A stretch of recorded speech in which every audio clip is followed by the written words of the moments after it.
দর্শক শ্রোতা মণ্ডলী, আসসালামু আলাইকুম। দূর দূরান্তে আশেপাশে বন্ধুবান্ধব যে যেখানেই থাকুন, আমার প্রাণঢালা অভিনন্দন গ্রহণ করুন। আজ আপনাদের সামনে আরেকটি সুন্দর নতুন টপিকস নিয়ে উপস্থিত হলাম। দেখুন, টপিকসটা হলো এরকম: মিথ্যাবাদীকে যখন আপনি আইডেন্টিফাই করতে পারবেন, তখন আপনি তার সঙ্গে যত দ্রুত সম্ভব সম্পর্কটাকে গুটিয়ে নিন। যেমন দেখেন, আপনি জীবনে চলার পথে আপনার আত্মীয় স্বজন, আপনজন, সন্তান, ভালো বন্ধু, পাড়া প্রতিবেশী, পলিটিক্যাল লোকজন, কত মানুষের সাথে আপনার ভালো রিলেশন থাকতে পারে।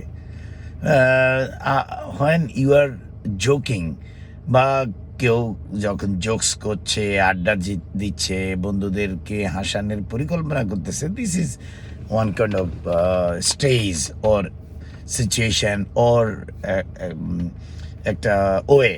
কিন্তু আপনি পরিকল্পিত উপায়ে যখন গুছিয়ে মিথ্যা বলে মানুষের মধ্যে সম্পর্কটাকে নষ্ট করে দেওয়ার চেষ্টা করবেন, দুরভিসন্ধি বিবেচনায় একজনের সঙ্গে আরেকজনের একটা মিথ্যা, আকস্মিক মিথ্যা কথা বলে বাজারে ছেড়ে দিবেন। যারা সহজ সরল, যারা অ্যাসেসমেন্ট করতে জানেন না, যারা শুরুতেই বা হঠাৎ করেই যা শুনেন তা বিশ্বাস করে ফেলেন, তাদেরকে নিয়ে কিন্তু সমস্যা হতে পারে। এই জন্য একটা জিনিস মনে রাখবেন, সত্য মিথ্যা, তারপরে যে কোনো সিচুয়েশন আপনি যখন অ্যাসেসমেন্ট করবেন, তখন আপনার বিবেক বিবেচনা খাটিয়ে চিন্তা করে দেখবেন যে আসলে কোনটা সত্য কোনটা মিথ্যা।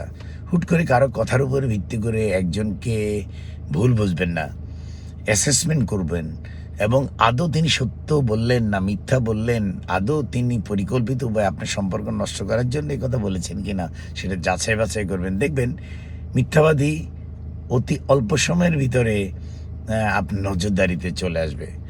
সো আমি এর আগেও একটি কথা বলেছিলাম একটি ভিডিওতে, যে শোনা কথা কখনো বিশ্বাস করবেন না, আর পত্রিকা যা পড়বেন তার অর্ধেক বিশ্বাস করে অ্যাসেসমেন্ট করবেন, করে যেটা সত্য সেটা মেনে নেবেন।